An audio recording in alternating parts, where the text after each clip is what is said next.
আসসালামু আলাইকুম। আপনার হাত পা কি জ্বালাপোড়া, ঝিমঝিম বা অবশ লাগছে?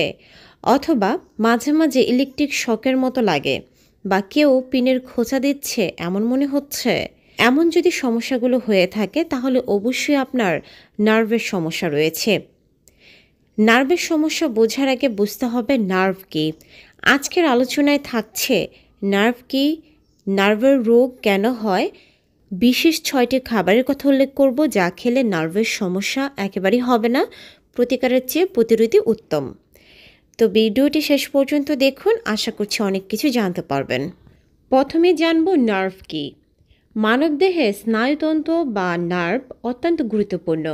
আমাদের শরীরের বিভিন্ন অঙ্গ বা তন্ত্রের মধ্যে সমন্বয় সাধন করাই এর অন্যতম কাজ। ফলে স্নায়ুতন্ত্র দুর্বল হয়ে পড়লে ঘোর বিপদ। সহজভাবে বলতে হবে, যখন আমাদের শরীরে কোনো একটা পিঁপড়া বা মশার কামড় দেয়, সেটা সাথে সাথে আমাদের ব্রেইনে কিভাবে চলে আসে। এই সম্পূর্ণটাই নার্ভ সিস্টেম, মানে এই শিরা উপশিরার সাথে যে সংযোগটা স্থাপন করে ইনস্ট্যান্ট আপনার ব্রেইনে একটা সিগন্যাল পাঠায়, এটাই নার্ভের কাজ। নার্ভ ক্ষতিগ্রস্ত হলে নার্ভে পেইন বা ব্যথা হতে পারে, এমনকি স্নায়ু পুরোপুরিভাবে ক্ষতিগ্রস্তও হতে পারে। কিন্তু কেন দুর্বল হয় এই স্নায়ু বা নার্ভ? বয়সের সাথে সাথে যেমন মূর্ছে পড়ে শরীরে, তেমনি জং ধরে মস্তিষ্কেও। বিভিন্ন কারণে নার্ভের রোগ দেখা দিতে পারে। হঠাৎ আপনি সবকিছু ভুলে যেতে পারেন, এটা অনেক সময় বয়সের কারণে ঘটে। তার সঙ্গে যুক্ত হতে পারে মানসিক চাপ, যদিও নার্ভের সমস্যা সহজেই কমানো সম্ভব। প্রতিদিন কিছু খাবার নিয়ম করে খেলেই সমস্যা কমে যাবে অনেকাংশে। কি কি খাবার খেলে আপনার এই সমস্যাটা সমাধান হতে পারে সেটা একটু পরেই জানাচ্ছি। তবে প্রথমেই জেনে নিব কোন কোন লক্ষণ দেখলে বুঝবেন আপনার নার্ভের সমস্যা হয়েছে। নার্ভের সমস্যার প্রধান লক্ষণ হচ্ছে হাত পা জ্বালাপোড়া করা, ঝিনঝিন করা বা অবশ অনুভূত হওয়া। মাঝে মাঝে আপনি ইলেকট্রিক শক বা পিনের খোঁচা, এমনকি পিঁপড়ার কামড়ের মতো অনুভব করতে পারেন। এই রোগের প্রকোপ হাতের চেয়ে পায়ে বেশি হতে দেখা যায়। পায়ের তালু থেকে শুরু করে ধীরে ধীরে উপরে উঠতে থাকে। সমস্যা বেশি হলে অনেক সময় পায়ের অনুভূতি কমে যায়, পা থেকে স্যান্ডেল খুলে ফেলতে মন চায়, এমনকি রাতে উদুম গায়ে বা খালি গায়ে শোয়ার ইচ্ছে হয়। এখন জানবো কেন হয় নার্ভের সমস্যা। সাধারণত অনিয়ন্ত্রিত ডায়াবেটিক্সের রক্তে উচ্চমাত্রায় শর্করা থাকার কারণে প্রায় ৬০ থেকে ৭০% ডায়াবেটিক্স রোগীরাই এই নার্ভের সমস্যায় ভুগে থাকেন।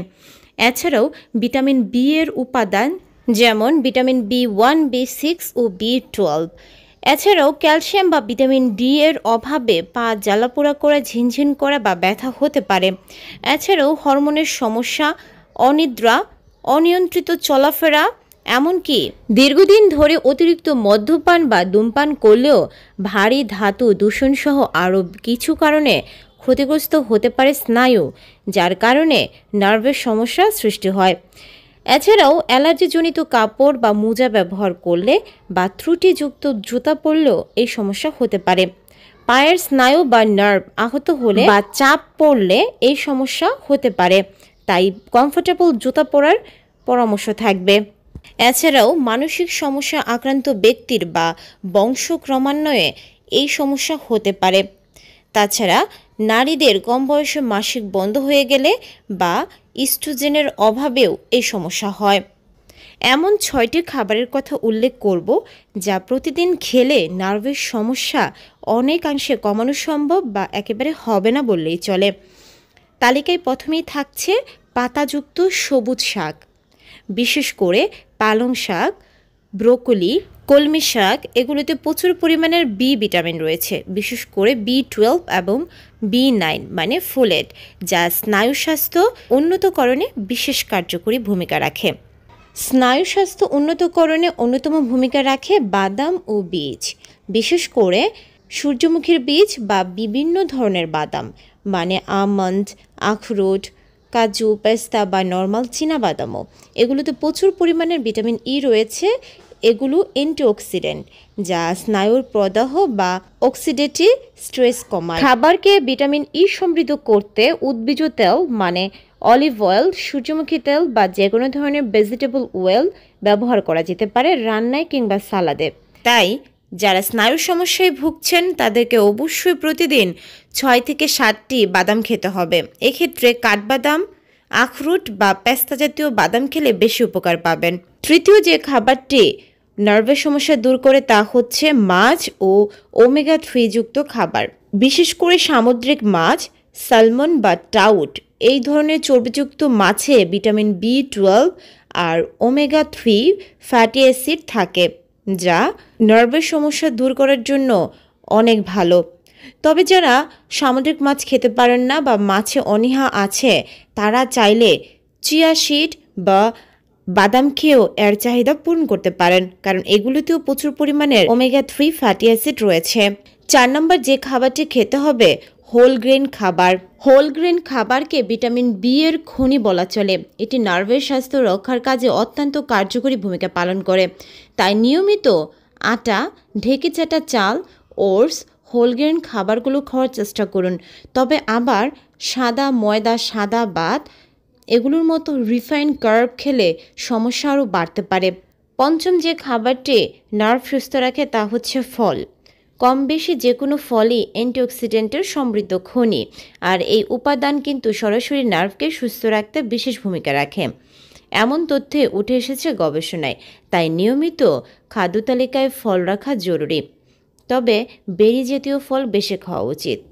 বেরি বলতে স্ট্রবেরি, মালবেরি, কালো জাম বা অন্যান্য বিদেশি বেরি যেগুলো বাজারে এখন অ্যাভেলেবেল।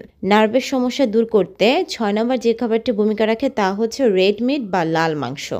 লাল মাংসের ভালো উৎস হচ্ছে গরুর গোশত বা ভেড়ার গোশত। এগুলোতে ভালো পরিমাণের প্রোটিন আর মিনারেলস রয়েছে, যা নিউরোপ্যাথিক্যালি স্নায়ুতন্ত্রের স্বাস্থ্যকে অনেক উন্নত করে। তাই নিয়মিত বা সপ্তাহে মিনিমাম 3 দিন এই ধরনের খাবার আপনার খাদ্য তালিকায় রাখা উচিত। তবে অতিরিক্ত মেদ, চর্বি থাকলে বা ডায়াবেটিক্সের সমস্যা থাকলে সেক্ষেত্রে ডাক্তারের পরামর্শ নেবেন অবশ্যই।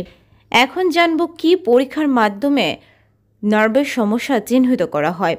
হাত পা ঝিনঝিন করার অনুভূতি অস্বস্তিকর হলেও সঠিক কারণ নির্ণয় করার জন্য রক্তের শর্করা, ভিটামিন B12 এর মাত্রা, থাইরয়েডস ও অন্যান্য পরীক্ষা করতে হবে। নার্ভ কন্ডাকশন টেস্ট করা হতে পারে। কারণ অনুযায়ী চিকিৎসা প্রদান করা হলে এই রোগ সম্পূর্ণ নিরাময়যোগ্য। আর এই রোগ থেকে বেঁচে থাকতে হলে অবশ্যই আমরা যে ধরনের খাবারের কথা বলেছি সেগুলো খাবেন। আশা করছি এই ভিডিওটা খুবই ইনফরমেটিভ ছিল। কোনো ধরনের কোয়ারিজ বা কোশ্চেন থাকলে কমেন্টস বক্সে লিখতে ভুলবেন না। ভিডিওটা যদি ভালো লেগে থাকে বেশি বেশি শেয়ার করুন। আজকের মতো বিদায় নিচ্ছি। আল্লাহ হাফেজ।